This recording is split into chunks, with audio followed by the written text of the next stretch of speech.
တခင်လေးဆန်ကကောင်မလေးကိုကျင်းဟိုင်မြို့ကအတော်ဆုံး stock share ကစားတဲ့ဆရာကြီး90လောက်ရှိတဲ့ရုံငန်းတွေကိုခေါ်လာပါတယ်။ပြီးတော့ဒီကောင်မလေးကကုမ္ပဏီရဲ့ဥက္ကဋ္ဌအသစ်ဖြစ်တဲ့အားလုံးသူမခိုင်းတဲ့အတိုင်းလုပ်ရမယ်လို့အမိန့်ပေးလိုက်ပါတယ်။အဲ့ဒီမှာဆရာကြီးတွေကပါလဲတက္ကသိုလ်ကျောင်းသူလေးကငါတို့ကို stock share လာတင်ပေးမလို့လားယူနေတာလားဆိုပြီးဝိုင်းပြီးအထင်သေးကြပါတယ်။ဒါပေမဲ့ကောင်မလေးကနည်းနည်းလေးမှတုံးလုံးမသွားပဲမိုက်ခရိုဖုန်းတစ်လုံးကိုကင်ပြီးစပွဲပေါ်တက်ရက်လိုက်ပါတယ်။ပြီးတော့လာမယ့်9မိနစ်အတွင်းမှာရှင်းတို့အားလုံးနောက်10နှစ်စာရမယ့်လစာတွေကိုဒီနေ့ရစေရမယ်လို့ရဲရဲဝံ့ဝံ့ကြေညာလိုက်ပါတယ်။အဲ့ဒီနောက်ကောင်မလေးကဘယ်ဘက်ကလူတွေနေမျိုးအောင်ကိုဝယ်ညာဘက်ကလူတွေခန်းစီသူကိုဝယ်အလဲကလူတွေအောင်စားဘူးကိုဝယ်ဆိုပြီးခက်ပြက်ပြက်အမိန့်ပေးလိုက်ပါတယ်။အရေးကြီးဆုံးကတော့အစတရ leverage တင်ပြီးဝယ်ရှိသမျှပတ်စံအကုန်ပုံအော်ပြီးဝယ်မွေးရင်တော့ငါနဲ့မဆိုင်ဘူးလို့ပြောလိုက်ပါတယ်။အားလုံးကမယုံတဝက်ယုံတဝက်နဲ့သူမခိုင်းတဲ့အတိုင်းဝယ်လိုက်ကြပါတယ်။အဲ့ဒီအခါမှာတော့တကယ်ကိုအန်အောမင်တက်ဆရာကြီးဖြစ်သွားပါတော့တယ်။9မိနစ်လောက်လေးအတွင်းမှာတင်ကောင်မလေးဝယ်ခိုင်းတဲ့ stock share တွေကဒုံးပြန်လို့ထိုးတက်သွားပြီး90 metric point တက်သွားပါတယ်။ချက်ချင်းပဲအရင်ယွမ်တန်း90ကနေယွမ်တန်း900ကိုမြတ်သွားပါတယ်။တိတ်မကြခင်မှာလည်းအမျက်ကယွမ်2ဘီလီယံကနေယွမ်3ဘီလီယံအထိရောက်သွားပါတော့တယ်။အဲ့ဒီတော့မှစောစောကအထင်သေးနေတဲ့ဆရာကြီးတွေအကုန်လုံးမြင့်တက်သွားပြီးကောင်မလေးကိုနတ်ဖျားတစ်ပါးလိုကိုးကွယ်သွားကြပါတော့တယ်။ကောင်မလေးကလည်းပျော်လွန်းလို့သူမလွယ်လာတဲ့ကြောပိုးအိတ်ထဲကယွမ်ငွေစက်ကူအထက်လိုက်တွေကိုထုတ်ပြီး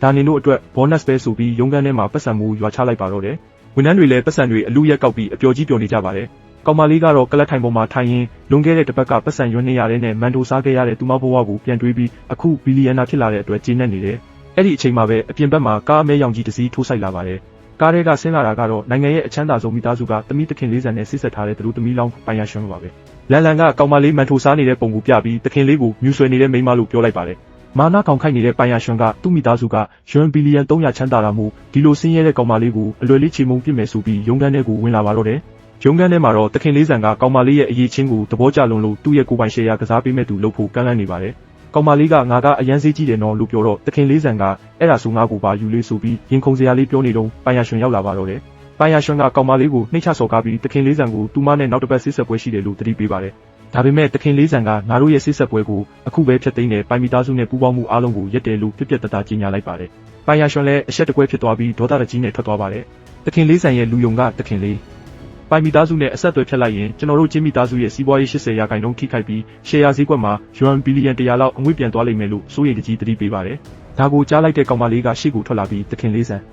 ရှင်ကကျမကိုအရင်ကကူညီခဲ့ဘူးတော့ရှင်ကိုကြားမပြန်ကူညီပါမယ်ပိုင်မီသားစုရဲ့တန်ဖိုးကရှင်မီသားစုထက်3ဆများတယ်မလားကောင်းပြီလေ။နောက်တစ်ပတ်မီသားစုစပွဲတောက်ပွဲမတိုင်ခင်ရှင်ရဲ့ပိုင်ဆိုင်မှုကပိုင်မီသားစုကိုကြော်သွားအောင်လုပ်ပေးမယ်လို့ကတိပေးလိုက်ပါတော့တယ်။အမလေးဟာသူမရဲ့တငယ်ချင်းနဲ့ရုံးခန်းထဲမှာတိုင်ပင်နေတော့အရာဝတ္ထုတွေအနာဂတ်ပါကြည့်မြင်ရတဲ့ future vision ပွင့်လာပြီးနောက်တစ်ပတ်မှာထွက်မဲ့သတင်းစာတစ်စောင်ကိုကြုံမြင်လိုက်ရပါတယ်။အဲ့ဒီသတင်းစာထဲမှာနိုင်ငံကျော်ဆရာကြီးကျန်းရဲ့10နှစ်ကြာသူတည်တနာလုပ်ထားတဲ့နုပြိုဆေးဟာဈေးကွက်ထဲရောက်ချင်းလူတေဆုံးမှုတွေဖြစ်ပြီးကုမ္ပဏီရှယ်ယာတွေထိုးကျကဆရာကြီးလည်းအဖမ်းခံရမယ့်အကြောင်းပါနေပါတယ်။ကောင်မလေးကဆေးရဲ့ဖော်ဆက်ပုံကိုတေချာကြည့်လိုက်တော့နှစ်1000ချင်းစင်းပါဝင်မှုများနေလို့ဆေးကနေအစိတ်အဖြစ်ပြောင်းသွားတာကိုတွေ့လိုက်ရပါတယ်။ဒါပေမဲ့အဲ့ဒီအချိုးအစားကိုပြင်လိုက်ရင်ဒီဆေးကဘေးထွက်ဆိုးကျိုးလုံးဝမရှိတော့ပဲတကယ်ကိုရွှေတွင်းကြီးဆိုတာသိလိုက်တဲ့အတွက်အဲ့ဒီကုမ္ပဏီကိုသွားပြီးယင်းနှိမ့်နှံမှုဆုံးဖြတ်လိုက်ပါတော့တယ်။ကောင်မလေးကသခင်လေးဆန်နဲ့အတူဆေးကိုတီထွင်ခဲ့တဲ့ပညာရှင်ဆရာကြီးကျန်းစီကိုသွားတွေ့ပါတယ်။ဆရာကြီးကျန်းကသခင်လေးဆန်ရဲ့အချစ်ဆုံးဆရာတစ်ယောက်လည်းဖြစ်ပါတယ်။အဲ့ဒီမှာသခင်လေးဆန်နဲ့ဆစ်ဆက်ပွဲပြတ်သွားလို့မာနာတွေခေါင်းခိုက်နေတဲ့ပြန်ဘက်တထေးသမီးပိုင်ရရွှန်းလည်းရောက်နေပါတယ်။ပိုင်ရရွှန်းကသူမရဲ့မိသားစုအရှိန်အဝါကိုတုံးပြီးဆရာကြီးကျန်းစီမှာယင်းနှိမ့်နှံကဆေးကိုတူးရဲမူပိုင်ခွင့်ယူဖို့စူးစမ်းနေတာပါ။ကောင်မလေးကိုမြင်တော့လေဘွဲတော်မရသေးတဲ့ဆင်းရဲတဲ့ကျောင်းသူလေးကဘာလာလောက်တာလဲဆိုပြီးလူပုံအလဲမှာအထင်သေးလောင်ပြောင်းပါတော့တယ်။ကောင်မလေးကပိုင်ရရွှန်းကိုလုံးဝဂယုမဆိုင်ပဲဆရာကြီးကျန်းကိုရှင်းရဲ့ဆေးမှ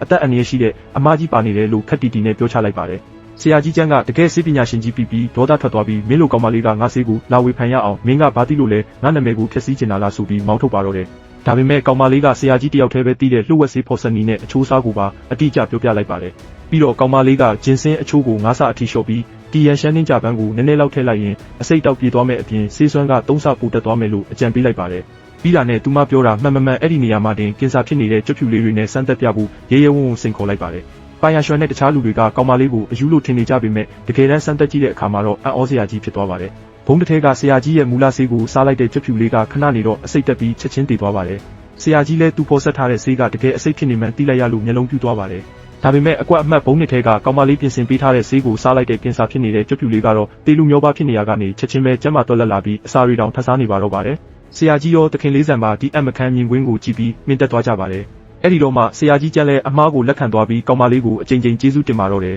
။မင်းကငါကုမ္ပဏီငါနာမည်ကုန်တဲ့နဲ့လူအသက်ပေါင်းများစွာကိုကတင်ပေးလိုက်တာပဲလို့ပြောပြီးပြိုင်ဘက်ပိုင်ရရွှန်းကိုလစ်လူရှုကကောင်မလေးနဲ့ပဲယင်းနှိမ့်နှံမှုစာချုပ်ကိုလက်မှတ်ထိုးလိုက်ပါတယ်။ဒါအပြင်ကောင်မလေးကိုကုမ္ပဏီရဲ့နည်းပညာအကြံပေးအဖြစ်ပါတခန်းတနာခန့်အပ်လိုက်ပါတော့တယ်။ ကောင်မလေးဟာသူမရဲ့လက်ထောက်ဖြစ်သူနဲ့ဖုန်းကြည့်နေရင်တနိုင်ငံလုံးရဲ့အချမ်းသာဆုံးစည်းရင်းမှာတခြားတထေးကြီးတွေကိုကြော်တက်ပြီးသူမကနံပါတ်1နေရာကိုရောက်သွားတာကိုတွေ့လိုက်ရပါတယ်။ကောင်မလေးလည်းအရန်ပျော်သွားပြီးသူမရဲ့ကုမ္ပဏီအသစ်အတွက်ရုံးခန်းနေရာလိုနေတာနဲ့ကျင်းဟိုင်မြို့ကအကြီးဆုံးနဲ့အကောင်းဆုံးအဆောက်အုံဖြစ်တဲ့ T1 Plaza ကြီးတစ်ခုလုံးကိုယွမ်10ဘီလီယံပေးပြီးချက်ချင်းကိုဝယ်ချလိုက်ပါတော့တယ်။အဲ့ဒီနေ့ကသူမကိုအစကတည်းကကူညီခဲ့တဲ့ကောင်လေးရဲ့မွေးနေ့ဖြစ်နေပါတယ်။ဒါကြောင့်ကောင်မလေးကယွမ်6တန်းတန်နဲ့အမိုက်စားနာရီတစ်လုံးကိုတွားဝယ်ပြီးကောင်လေးကိုလက်ဆောင်သွားပေးပါတယ်။ကောင်လေးကဈေးကြီးလာမေးတော့ကောင်မလေးကသူလက်မခံပါဆိုလို့ယွမ်600ပဲပေးရတယ်လို့လိန်ပြောလိုက်ပါတယ်။ကောင်လေးကလည်းအရန်သဘောကျသွားပြီးချက်ချင်းပဲလက်မှာပတ်လိုက်ပါတယ်။အဲ့ဒီနောက်ကောင်လေးကသူမကိုမိသားစုစပွဲတောက်ပွဲတစ်ခုကိုခေါ်သွားပါတယ်။စပွဲမှာတော့ကောင်လေးရဲ့ဆွေမျိုးတွေကစုကြပြီးပတ်စံရှိတာကိုကြွားလုံးထုတ်နေကြပါတယ်။ကောင်လေးရဲ့ဦးလေးတစ်ယောက်ကသူ့ရဲ့ယွမ်တန်းတန်နာရီကိုပြပြီးကြွားပါတယ်။ပြီးတော့ကောင်လေးလက်ပတ်ထားတဲ့နာရီကိုမြင်သွားပြီးဒီတစ်စိတ်ကအရန်ဈေးကြီးတာမင်းလက်ကကအစင်းမြင့်အတူကြီးဖြစ်ရမယ်တက္ကသိုလ်ကျောင်းသားတွေကအတူတွေပက်ရတာသဘောကျတာပဲဆိုပြီးလူပုံလဲမှာအထင်သေးလောင်ပြောင်ကြပါတော့တယ်။ကောင်လေးကလည်းကောင်မလေးယွမ်600တဲ့နဲ့ဝယ်ပေးထားတာဆိုတော့အတူပဲနေမှာပါဆိုပြီးဘာမှပြန်မပြောဘဲနေပါတယ်။အဲ့ဒီအချိန်မှာလက်ဝတ်ရတနာကျွမ်းကျင်တဲ့ဆွေမျိုးတစ်ယောက်ရောက်လာပြီးကောင်လေးရဲ့နာရီကိုမှန်ဘီလူးနဲ့တေချာကြည့်လိုက်တဲ့အခါမှာတော့အားလုံးမျက်လုံးပြူးသွားပါတော့တယ်။ဒါအတူမဟုတ်ဘူး။စိန်ပွင့်တွေရောလက်ရရောကအပြစ်ပြောစရာမရှိဘူး။ဒါအနည်းဆုံးယွမ်6တန်းတန်နဲ့အစ်စ်ကြီးလို့ကြီးညာလိုက်လို့ဆွေမျိုးတွေအကုန်လုံးအံ့ဩမြင်တက်သွားကြပါတယ်။ကောင်လေးကိုယ်တိုင်လည်းသူယွမ်600ပဲထင်ထားတဲ့နာရီကယွမ်6တန်းတန်ဖြစ်နေလို့မြင့်တက်သွားပါတယ်။ဆွေမျိုးတွေကတော့ကောင်လေးကိုဒူးစရိုက်လုပ်ပြီးများပတ်စံရှာထားတာပဲနေမှာဆိုပြီးထင်လိုက်ကြပါတယ်။အဲ့ဒီနောက်စကားဝိုင်းကစီးပွားရေးဘက်ရောက်သွားပါတယ်။ကောင်လေးရဲ့အဖေကတထေးတွေပဲဝင်ခွင့်ရှိတဲ့ T1 Plaza ကြီးမှာဆိုင်ကန်းဖွင့်ခြင်းပေမဲ့သူ့ပိုင်ဆိုင်မှုကမလောက်လို့အခက်တွေ့နေတာပါ။အဲ့ဒီမှာစောစောကကြွားနေတဲ့ဆွေမျိုးရဲ့သားကသူက T1 Plaza ရဲ့စီးပွားရေးမန်နေဂျာဖြစ်လို့ကူညီပေးနိုင်တယ်လို့ဝင်ပြောပါတယ်။ T1 Plaza ကပိုင်ဆိုင်မှုယွမ်1ဘီလီယံရှိတဲ့ကုမ္ပဏီတွေကိုပဲလက်ခံတာဖြစ်ပေမဲ့သူ့ကိုလက်ငွေအနေနဲ့ယွမ်10တန်းပေးရင်တွင်းပေးမယ်လို့မျက်နှာပြောင်တိုက်ပြီးတောင်းပါတော့တယ်။ဒီစကားကိုကြားလိုက်ရတဲ့ကောင်မလေးကတော့အတော်လေးဒေါသထွက်သွားပါတယ်